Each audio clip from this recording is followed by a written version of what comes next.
forcing Speaker Johnson's hand on the Epstein investigation. In a major escalation tonight, the Attorney General of Arizona and Congresswoman-elect Adelita Grijalva of Arizona are suing Mike Johnson. And they're suing him because Grijalva has not been sworn in.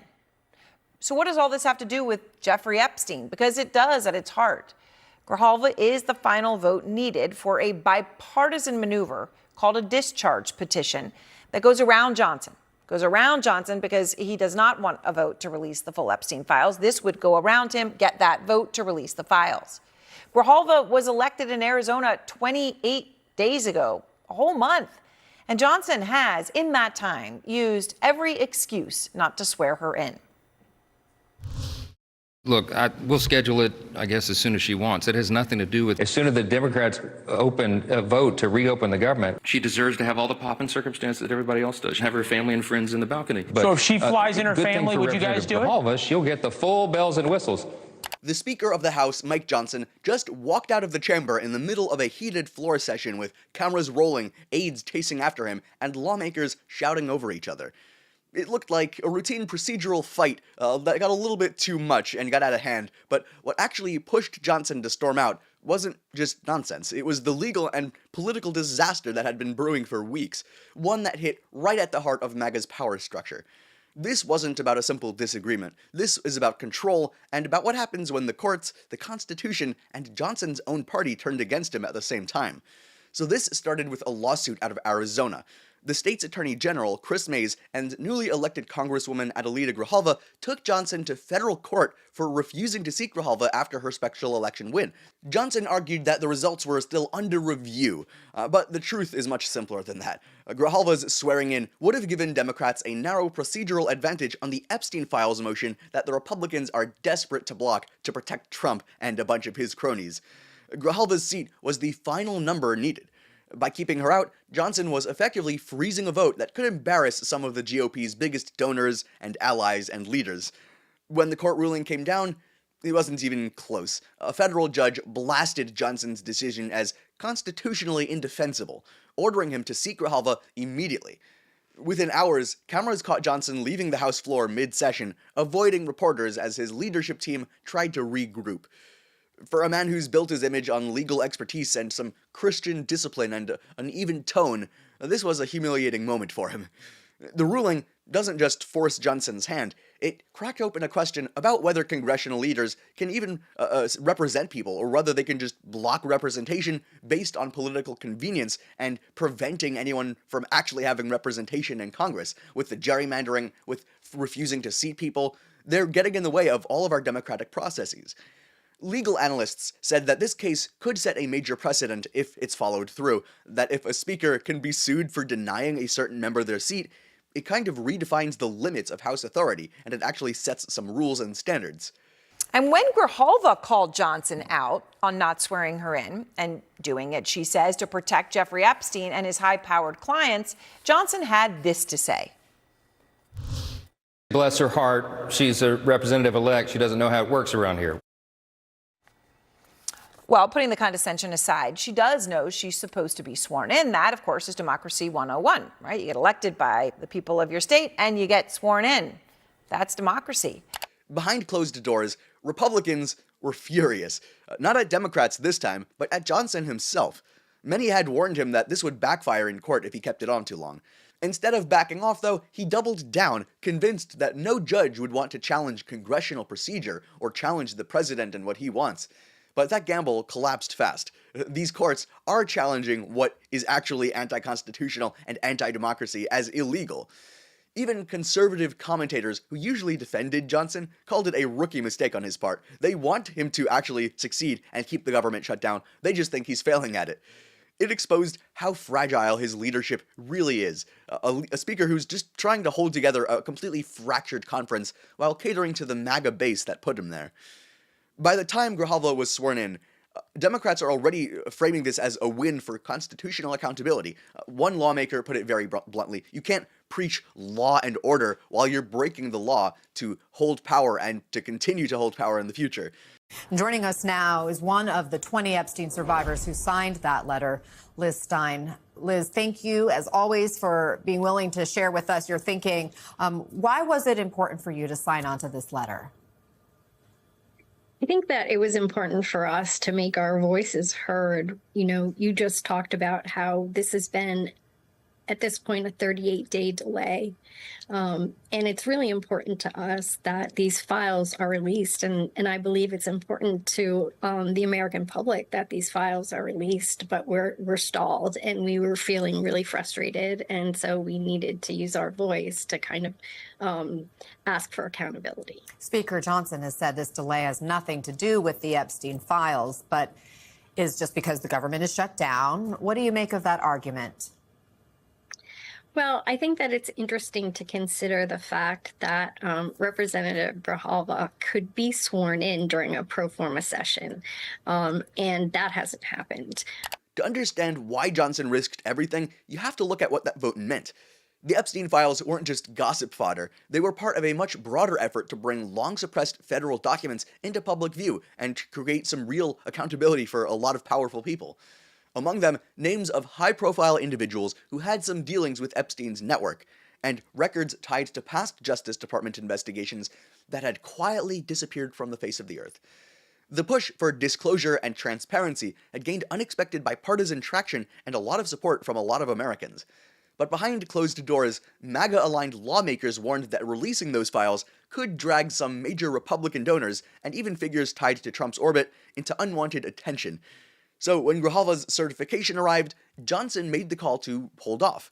His allies said that it was about timing, it was because the government was shut down, but everyone else knows that it's about hiding the truth, and it's about preventing Democrats from having representation and about representing their voters. But either way, it looked like the Speaker of the House was using his personal power in office to delay the transparency and to delay her being seated, and when the court finally confronted that and stripped that power away, it took his leverage with it. Within hours of the ruling, the political damage to him was obvious. Moderate Republicans started calling for a conference meant to reassess leadership direction and to make sure that they have the party at heart. Some quietly reached out to Democrats to discuss some potential procedural alliances. They're going around Johnson. The same members who once praised Johnson's composure now described him as unfit for the moment. On the floor, Democrats mocked the Speaker's silence. Reporters noted that Johnson completely skipped the post-vote press conference, something that he rarely does, so he knows how bad it is. When he finally appeared the next morning, his message was all over the place. But specifically, one person is not working, and I want to talk to you about this because Speaker Mike Johnson continues to defend his decision not to swear in Democratic Congresswoman-elect Adelita Grijalva of Arizona following her special election victory nearly a month ago. The Republican Speaker was pressed about it once again over the weekend. When are you going to swear in Representative-elect Adelita Grijalva? As soon as we get back to legislative session when Chuck Schumer allows us to turn the lights back on. Why haven't you done it already? Because this is the way the institution works. I'm following the Pelosi precedent, by the way, when my dear friend from Louisiana, Julia Letlow, was elected to fill the seat of her deceased husband because of COVID. Nancy Pelosi took 25 days to swear her in. He called the ruling judicial overreach. Then in the next sentence, he said he would respect the Constitution, but I guess not the judges, even though they're part of the Constitution. It was the kind of complete contradiction that signaled a lot of weakness and not having thought much through it. There's no real leadership here. For the MAGA movement, Johnson's loss cut deeper than one court case. It exposed how fragile their congressional influence has become, especially when it comes to opposing the American people and our democratic representation. The lawsuits, the failed procedural gambits, the public divisions, they all point to this block that's running out of legal room to maneuver within the right. The MAGA strategy in Congress had always depended on unity and control of procedural choke points and taking control of the entire Republican Party and bringing it more to the right. But once you lose those tools, you lose your leverage in the game. Johnson's attempt to delay Grijalva's seating was one of the last major levers available he had at the moment to prevent the Epstein files from proceeding. The court completely ripped that away. Now, with that window open for more people to squeeze in, more states are considering some legal challenges against House leadership when procedural abuses occur, which happen all the time in the Republican government. It's a shift in power that could permanently limit how much political theater a speaker can pull off in the name of partisanship. It is 31 days after her election and counting, and still Adelita Grijalva has not been sworn in, despite a new lawsuit filed this week to put pressure on Mike Johnson. The Speaker and the Congresswoman now at odds over what she can and can't do in the meantime. Inside the movement, frustration is boiling over. Some Trump allies have begun floating names for potential replacements if Johnson's approval ratings inside the caucus continue to fall. Others are warning that another leadership fight could split the GOP ahead of the 2026 midterms. The tension is real, and for the first time, it's happening in complete public view. There's not much they can hide, even though I'm sure there's a lot of talking going on in the background. But you step back, and this entire episode is about something bigger. Who really runs the Republican Party? Is it the lawmakers trying to govern? Is it the people that they represent? Or is it the loyalists who are just protecting Trump's legacy? Johnson's downfall shows what happens when those worlds collide. No matter how loyal you are to Trump, it'll still come crashing down when you fail so spectacularly. His instinct was to protect MAGA interests, but as a speaker, his duty was to uphold the law and to follow the Constitution.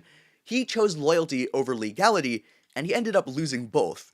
Every speaker faces a defining moment, and for Johnson, this was his. Now, even Republicans admit that he's holding just the gavel and not the power that it represents. As one party strategist put it, in this case, the speaker's job isn't to guard Epstein's secrets, it's to run the House. And I completely agree with that. For Johnson, the damage, I think, to his reputation, to his job, is permanent. We'll see how strong it can be, but the court's rebuke here will shadow every move he makes. His opponents can sense additional weakness, and Democrats are already crafting some campaign ads around his failed power play.